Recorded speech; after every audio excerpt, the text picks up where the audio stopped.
Hello दोस्तों, कैसे हैं आप सभी। उम्मीद करता हूं कि आप सब अच्छे होंगे। दोस्तों, आज का ये जो वीडियो है एमएस एक्सेल का जो हमारा अगला टैब है फार्मूला टैब के बारे में है। दोस्तों, फार्मूला एमएस एक्सेल का मोस्ट इम्पोर्टेंट एक टैब है जिसके अंतर्गत एक्सेल में जितने भी फार्मूला यूज होते हैं, जो भी फंक्शन यूज होते हैं, उन सभी का कलेक्शन होता है फार्मूला टैब। दोस्तों, वैसे तो एक्सेल में कई प्रकार के फार्मूला होते हैं, हम अपनी ज़रूरत के हिसाब से उन फार्मूलाज को यूज करते हैं, लेकिन फार्मूला टैब में सभी फंक्शन को अलग अलग कैटेगरी में डिवाइड किया गया है। ठीक है, जैसे कि यहाँ पे आप देख सकते हैं हमारे पास फाइनेंशियल है, लॉजिकल है, टेक्स्ट है, डेट एंड टाइम से रिलेटेड भी फंक्शन है, लुकअप एंड रेफरेंस का है, मैथ एंड ट्रिक का है, और यहाँ पे जब आप जाएंगे तो मोर फंक्शन में आपको बहुत सारे फंक्शन मिल जाएंगे। तो दोस्तों, आज इसी के बारे में हम एक एक करके सभी को डिस्क्राइब करेंगे। हालांकि इस वीडियो में सभी फंक्शन को एक साथ डिस्क्राइब करना तो संभव नहीं है, लेकिन जो फंक्शन आज हम आपको बताने वाले हैं वो मुख्य फंक्शन हमारे हैं एक्रिंट और एक्रिंटम। इनके बारे में आज हम जानने वाले हैं, लेकिन इनको जानने से पहले चूँकि फार्मूला टैब का ये पहला वीडियो है, तो ये जो स्टार्टिंग के कुछ ऑप्शन दिए गए हैं जैसे कि इंसर्ट फंक्शन, ऑटो सम, रिसेंटली यूज, इनका यूज हम थोड़ा थोड़ा आपको बता देते हैं। हालांकि इन फंक्शन का यूज बहुत ही बेसिक है, फिर भी हम एक बार आपको डिस्क्राइब कर देते हैं कि देखिए, जो इंसर्ट फंक्शन ऑप्शन होता है, ये जो फार्मूला टैब का पहला ग्रुप है दोस्तों, फंक्शन लाइब्रेरी। थोड़ा सा हम आपको जूम करके दिखा देते हैं। ये देखिए फंक्शन लाइब्रेरी के अंतर्गत बहुत सारे फंक्शन है। ये पूरी लाइब्रेरी ही है एमएस एक्सेल में, जितने फंक्शन यूज करेंगे उनका सभी का ये लाइब्रेरी है, और यहाँ पे पूरे फंक्शन आपको मिल जाएंगे। ठीक है, तो इसमें जो कुछ ऑप्शन है जैसे इंसर्ट फंक्शन है, ऑटो सम है, रिसेंटली यूज्ड है, इनको थोड़ा सा हम जनरली डिस्क्राइब कर देते हैं। तो देखिए क्या होता है, इंसर्ट फंक्शन की ज़रूरत हमको वहाँ पड़ती है जैसे मान लीजिए कि आपको कोई फंक्शन यूज करना है पर आपको वो नहीं पता है कि वो फंक्शन कहाँ से आते हैं, तो आप इंसर्ट फंक्शन में जैसे ही क्लिक करेंगे तो आपके पास उस सेलेक्टेड टेक्स्ट में इक्वल का सिंबल लग जाएगा, क्योंकि जैसा कि हमको पता है कि कोई भी फंक्शन लगाने से पहले हम बराबर का निशान लगाते हैं, बराबर का सिंबल लगाते हैं। तो ये इंसर्ट फंक्शन में क्लिक करते ही ऑटोमेटिक लग जाएगा, और यहाँ पे कुछ फंक्शन आ जाएंगे जैसे सम हो गया, एवरेज, इफ़, हाइपरलिंक, काउंट। ठीक है, ये कुछ फंक्शन है जो कि यहाँ पे आ जाएंगे, तो आप इनमें से किसी भी फंक्शन को यूज कर सकते हैं। तो ये काम होता है दोस्तों इंसर्ट फंक्शन का। इसके बाद फिर है ऑटो सम का। ऑटो सम में कुछ फंक्शन आ रहे हैं दोस्तों, जैसे सम है, एवरेज है, काउंट नंबर, मैक्स, मिन, और फिर मोर फंक्शन में जाएंगे तो फिर से वही वाला इंसर्ट फंक्शन का डायलॉग बॉक्स खुल जाएगा। ठीक है, इनका यूज हमने आपको पहले भी बताया था। और ये रिसेंटली यूज्ड का मतलब होता है दोस्तों कि आपने रिसेंट में जो भी फंक्शन यूज किए हैं वो यहाँ दिख जाएंगे। ठीक है, तो इन फंक्शन में से थोड़ा सा ये जो ऑटो सम का फंक्शन है जो आपके पास अभी डेटा दिख रहा है, इसमें हमने बताया है कि सम, एवरेज, काउंट नंबर्स, मैक्स, मिन, इनको कैसे यूज करते हैं। थोड़ा थोड़ा इसको देख लेते हैं जल्दी से। तो ऑटो सम में क्या होगा कि इन सभी जो 4 सेल है इनका सेल यहाँ टोटल यहाँ पे आ जाएगा। तो हम अगर इसको यूज करना चाहते हैं चाहे तो हम यहाँ ऑटो सम में जा कर के यहाँ पे क्लिक कर दे तो आ जाएगा, या कि इंसर्ट फंक्शन में जब हम जाएंगे और यहाँ पे सम में जाएंगे, ये सम ऑटोमेटिक सेलेक्ट हो गया है, इसको ओके कर देंगे तो भी ये आ जाएगा। ये देखिए ऑटो सम हमारा हो गया है। इसी तरह से एवरेज को अगर हमको काउंट करना है तो हम ऑटो सम के ड्रॉप डाउन बटन में क्लिक करेंगे, हम यहाँ एवरेज में जाएंगे। अब जैसे ही एवरेज में जाएंगे दोस्तों तो देखिए ये एवरेज हमको कहाँ से कहाँ तक ले रहा है। हमको इतना एवरेज नहीं चाहिए, चूँकि ये एवरेज सम को भी काउंट कर रहा है, तो हमको एवरेज कहाँ से कहाँ तक चाहिए, तो हमको यहाँ से लेकर के और यहाँ Q4 तक एवरेज चाहिए। तो ये देखिए इसका ये एवरेज आ गया। इसी प्रकार से हमको अगर नंबर का चाहिए तो हम ऑटो सम में जाएंगे और यहाँ पे हम कर देंगे काउंट नंबर्स। अब काउंट नंबर्स हमको चूँकि यहाँ तक नहीं लेना है, हमको सिर्फ D2 तक लेना है, तो हम यहाँ पे फंक्शन बार में जा कर के इसको F2 के स्थान पे D2 कर देंगे और इंटर कर देंगे, तो ये दिखा देगा कि यहाँ पे ये टोटल कितने काउंट हैं, 4 है। तो इसका काम होता है दोस्तों काउंट करने का। मैक्स का काम होता है कि इन 4 सेल में से सबसे बड़ी संख्या कौन सी है, तो मैक्स का निकाल देगा। तो देखिए यहाँ पे हम जाएंगे मैक्स में, और मैक्स में जाने के बाद फिर से ये पूरा उठाता है, हमको नहीं चाहिए, D2 तक चाहिए। तो ये दिखा दिया कि जो Q4 का है, जो जिसकी वैल्यू है 5,48,563, ये सबसे बड़ी वैल्यू है इसमें। इसी प्रकार से सबसे छोटी वैल्यू के लिए हम मिन करते हैं। ठीक है, ये देखिए मिन में आ गया है, इसको हम फिर से यहाँ से चेंज करते हैं D2 और इंटर कर देंगे। ये देखिए सबसे छोटी वैल्यू इसका Q1 का है। ठीक, ये फंक्शन आ जाते हैं, ये नॉर्मल फंक्शन है दोस्तों किसी भी एक्सेल में। ठीक है, इनको हम सेलेक्ट करते हैं ऐसे और यहाँ पे हम इसको यूज कर लेते हैं। देखिए इसको हम ऐसे सेलेक्ट करके यूज कर लेंगे तो पूरा हमारे पास ये डेटा आ जाएगा। ये तो नॉर्मल फंक्शन है, ऑटो सम के आते हैं। जो हमारा जो मोस्ट इम्पोर्टेंट है फाइनेंशियल फंक्शन। फाइनेंशियल में आप जब जाएंगे तो आपको बहुत सारे फंक्शन यहाँ देखने को मिल जाएंगे। तो आज हम जो शुरू के 2 फंक्शन है हमारे एक्रिंट और एक्रिंट एम, इनके बारे में आज हम जानने वाले हैं। तो चलिए इसके लिए हम एक अलग डेटाबेस अपना तैयार किए हैं, ये है। ठीक है, तो देखिए कि सबसे पहले हम आपको बता देते हैं कि ये एक्रिंट और एक्रिंट एम करता क्या है।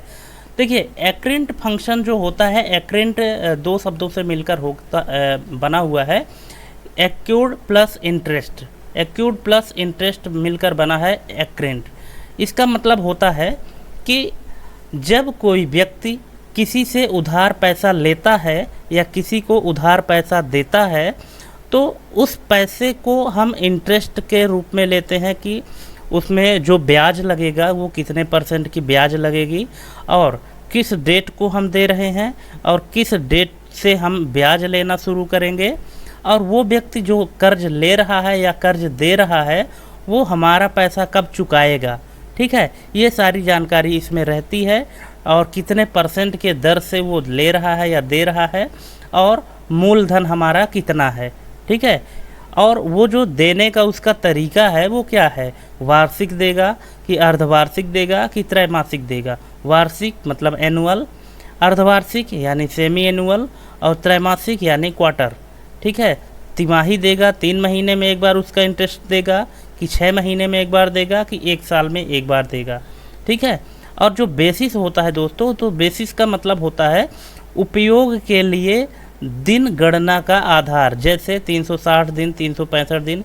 देखिए इसका यूज क्या होता है कि कुछ देशों में जो 1 साल का दिन होता है, तो जैसे कहीं कहीं 360 दिन का होता है।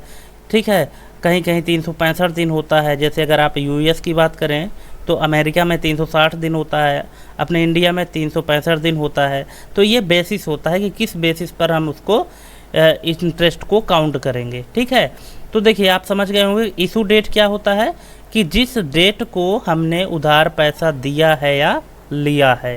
ठीक है, फाइनेंस का मतलब ही होता है दोस्तों धन संपत्ति या कोई पैसा है या कुछ उधार दे रहे हैं। ठीक है, तो इशू डेट यानी जारी करने की तिथि, किस डेट को हम पैसा दिए हैं कर्ज में या हम किसी से पैसा लिए हैं कर्ज में। ठीक है, फिर फर्स्ट इंटरेस्ट डेट कि हम पैसा देने की तिथि तो हमको पता है कि 1 जनवरी 2023 को हमने दिया। अब हम ब्याज कब से काउंट करेंगे, तो ये उसके देखिए कुछ लोग क्या होता है कि जैसे पैसा दिए और उसके 1 महीने बाद काउंट करते हैं कि 1 महीने बाद, अगर 1 महीने के अंदर आप लौटा देते हो तो हम कोई इंटरेस्ट नहीं लेंगे। लेकिन अगर आप 1 महीने के बाद इंटरेस्ट देते हो, मतलब 1 महीने के बाद हमारा पैसा वापस करते हो, तो हम आपसे ब्याज लेंगे। ठीक है, और कुछ लोग होते हैं कि जैसे आज पैसा दिए और अगले दिन से ही ब्याज काउंट करना शुरू कर दिए। ठीक है, तो ये फर्स्ट इंटरेस्ट की डेट है। इसके बाद फिर सेटलमेंट की डेट। सेटलमेंट की डेट क्या हो दोस्तों कि जैसे ये भी उसमें बाउंड भराया जाता है कि आप जो पैसा ले रहे हैं तो इसको कितने दिन में वापस कर देंगे, कितने, 1 महीना, 2 महीना, 4 महीना, कौन सी डेट होगी जब आप पैसा वापस करेंगे, तो इसको सेटलमेंट डेट कहते हैं। रेट, रेट का मतलब होता है दोस्तों दर, कितने % की दर से, कितने प्रतिशत की दर से, तो यहाँ जैसे 20% है। पार का मतलब होता है दोस्तों मूलधन, कि मूलधन कितना है, कि कितना हम उधार ले रहे हैं या दे रहे हैं। और फिर ये फ्रीक्वेंसी क्या होती है कि भुगतान, कैसे आप भुगतान करेंगे, वार्षिक करेंगे कि अर्धवार्षिक, त्रैमासिक, और बेसिस हमने आपको बता ही दिया। ठीक है, तो ये एक एग्जाम्पल है। देखिए कि एक व्यक्ति है जिसका नाम है राजेश कुमार सिंह। इस राजेश कुमार सिंह ने 1 जनवरी 2023 को पैसा लिया, कितना, 50,000 रुपये किसी से लिया है या दिया है, जो भी समझिए। ठीक है, 50,000 रुपये इसने लिया।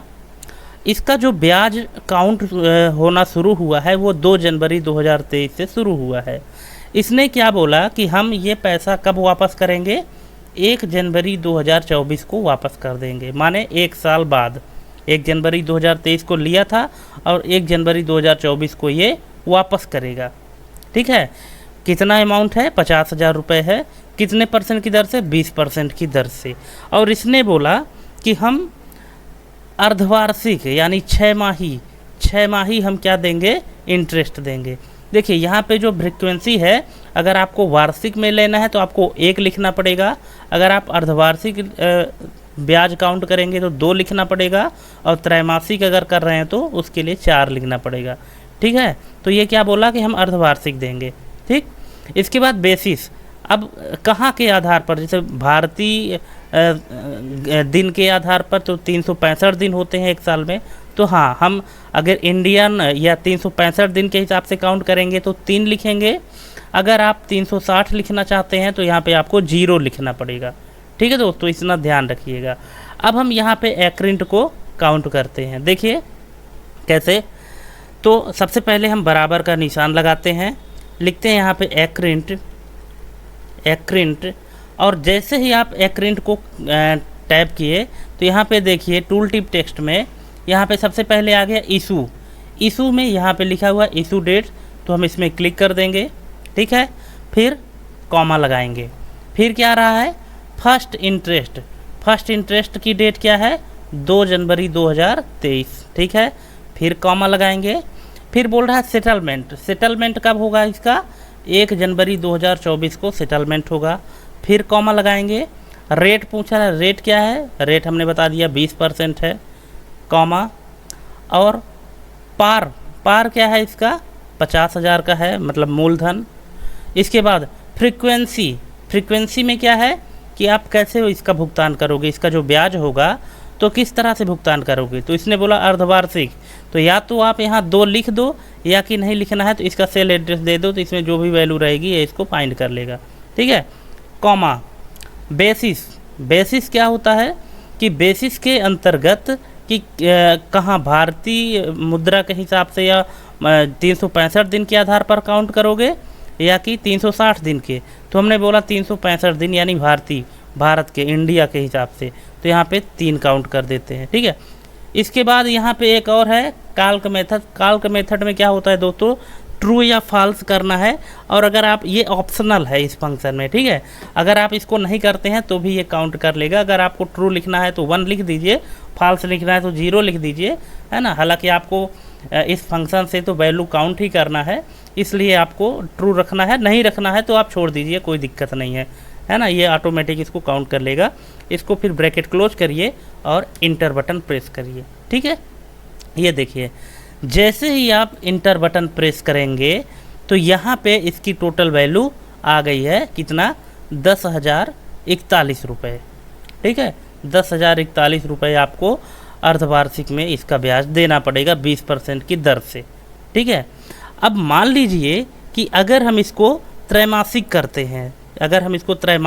हैं, तो यहाँ पे फ्रीक्वेंसी कितनी चेंज करनी पड़ेगी, 4 अगर किए हम, तो ये देखिए इसमें थोड़ा सा बदलाव हुआ है कि एक है ये 10,020 रुपये 55 पैसे। ठीक है, अगर आप इसको वार्षिक करेंगे तो 1 लिखिए, तो कितना आएगा, सिर्फ 10,000 रुपये। ठीक है, अगर आप 1 साल में पूरा कर देते हैं तो सिर्फ आपको 10,000 देना पड़ेगा। ठीक है, लेकिन अगर आप अर्धवार्षिक करना चाहते हैं तो थोड़ा सा 41 रुपये 10 पैसे आपका बढ़ जाता है। अगर आप त्रैमासिक करते हैं तो 20 रुपया 55 पैसा आपको यहाँ से बढ़ जाएगा। अब देखिए यहाँ पे आपको लगता होगा कि अगर हम त्रैमासिक कर रहे हैं तो यहाँ पे घट क्यों रहा है। एक्चुअली घट नहीं रहा है, क्योंकि ये त्रैमासिक कर रहा है, और आपको पता है कि 3 महीने में जब हम जमा करेंगे तो 1 साल में कितने त्रैमासिक आएंगे। ठीक है, 4 तिहाई 12, ठीक है, 4 त्रैमासिक आएंगे। तो जब ये 20 को 4 बार काउंट करोगे तो कितना आएगा, ये 20 चौके 80 रुपये आएगा। ठीक है, लेकिन अगर आप इसको 2 करते हो तो ये कितना आएगा, ये 41 और ये 10 आ रहा है। ठीक है, तो थोड़ा सा 1-2 रुपये का डिफरेंस आता है दोस्तों। ठीक है, तो यहाँ से आप इसको काउंट कर सकते हैं। ठीक है, अब आप चाहे यहाँ पे कोई भी वैल्यू बढ़ाएंगे घटाएंगे, जैसे ये 20% है, अगर आप इसको 15% करेंगे तो यहाँ ये अपने हिसाब से इसको काउंट कर लेगा कि कितना हमको ब्याज देना है, अर्धवार्षिक या वार्षिक, जैसा भी आप काउंट करेंगे। ठीक है, इस तरह से होता है दोस्तों ये एक्रिंट फंक्शन। आई होप कि आप एक्रिंट को समझ गए होंगे। अब देखिए एक्रिंट एम क्या होता है। एक्रिंट एम का मतलब देखिए फंक्शन दोनों में सेम ही है, सिर्फ इसमें एक अक्षर ज़्यादा जुड़ा है एम। इस एम का मतलब क्या होता है? इस एम का मतलब होता है मैच्योरिटी। मैच्योरिटी का मतलब क्या है?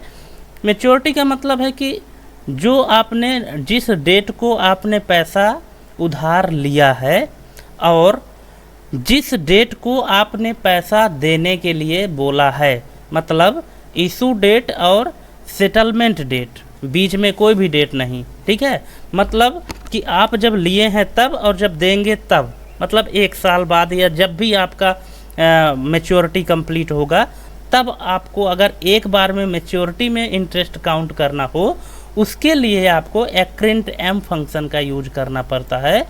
और यदि आपको बीच बीच में इंटरेस्ट देना रहता है, तिमाही, छमाही या वार्षिक, वहाँ पे आपको एक्रिंट फंक्शन का यूज होता है। ठीक है, अब देखिए इसका यूज कैसे करेंगे। इसमें भी वही पूरे जो भी इसमें वेरिएबल आएंगे, वेरिएबल वही आएंगे, बस कुछ वेरिएबल इसमें से छूट जाएंगे। जैसे इसमें क्या क्या आएगा, इशू डेट का आएगा कि पहला इशू डेट। इसमें जैसे फर्स्ट इंटरेस्ट डेट आता था तो वो अब नहीं आएगा। क्यों? क्योंकि हमने बीच में तो हमको पेमेंट करना ही नहीं है, बस शुरुआत के और आखिरी के, जब आपका सेटलमेंट डेट होगा तब वाली डेट लेना है और बाकी इधर के डेट आपको लेनी पड़ेगी। ठीक है, तो देख लेते हैं हम कैसे यूज कर रहे हैं। बराबर का निशान लगाते हैं और हम यहाँ पे लिखते हैं एक्रिंट एम। एक्रिंट, अब देखिए यहाँ पे क्या आ रहा है, इशू। तो इशू क्या है इसका, 1 जनवरी 2023, कॉमा लगाए। सेटलमेंट, अब देखिए इसको छोड़ रहा है ना फर्स्ट इंटरेस्ट को, क्योंकि इसकी ज़रूरत ही नहीं है, क्योंकि इसका काम कहाँ होता है, मैच्योरिटी पर होता है। और मैच्योरिटी मतलब कि लास्ट में जो सेटलमेंट होगा तब इसको कितना ब्याज देना पड़ेगा या लेना पड़ेगा। ठीक है, तो इसको हम क्लिक करते हैं, फिर कॉमा लगाए। फिर क्या पूछ रहा है, रेट बताओ। तो रेट हम इसको बोल देंगे ये रेट है। पार वैल्यू पूछ रहा है, मतलब मूलधन, तो हम इसको इतना बता दिए।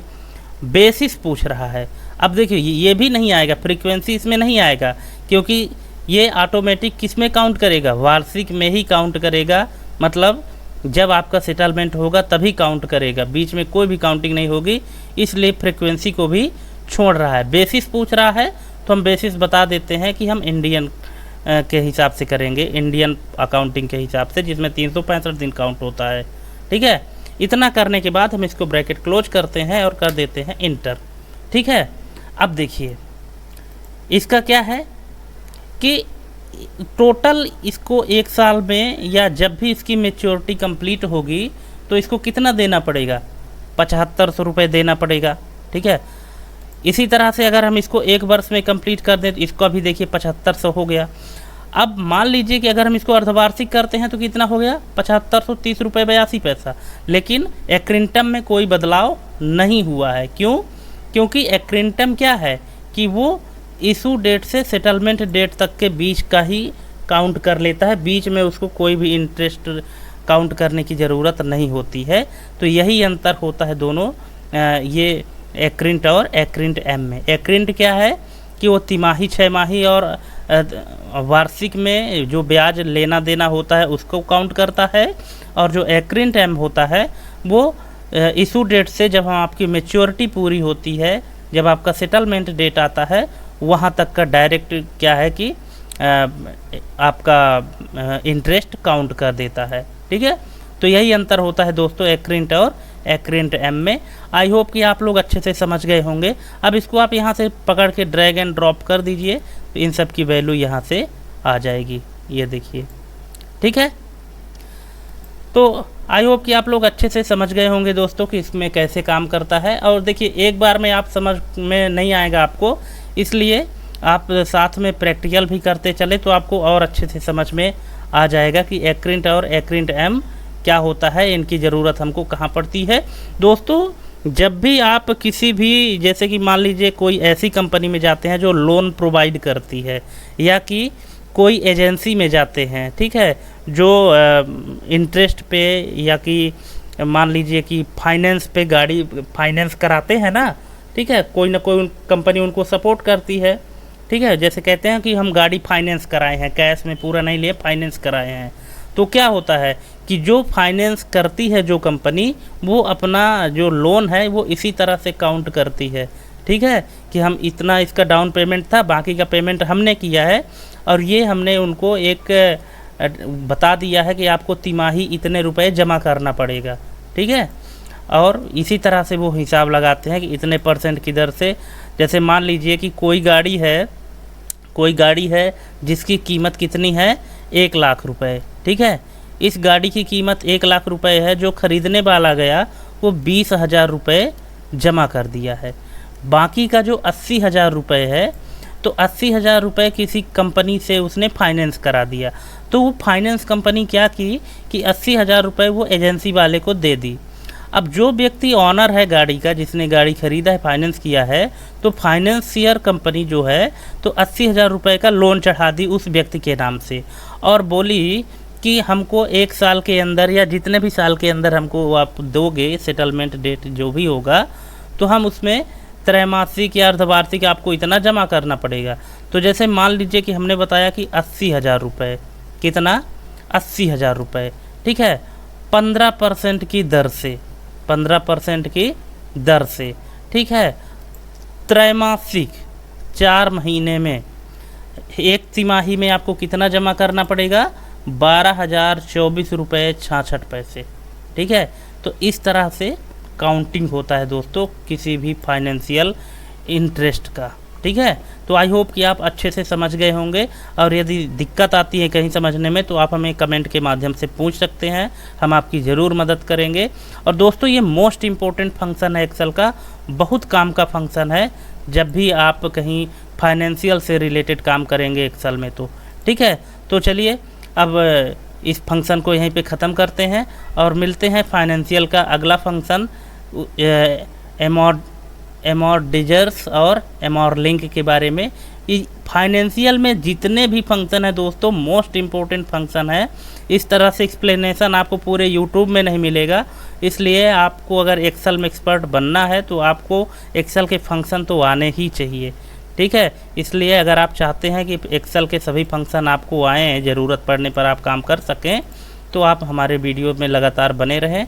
हम आपको हर एक फंक्शन का विथ एग्जाम्पल आपको प्रैक्टिकल कराएंगे, और ये भी बताएंगे कि कौन से फंक्शन का यूज कहाँ पे होता है, ठीक है दोस्तों। तो चलिए आज के लिए बस इतना ही, मिलते हैं अगले वीडियो में, तब तक के लिए जय हिंद, वंदे मातरम।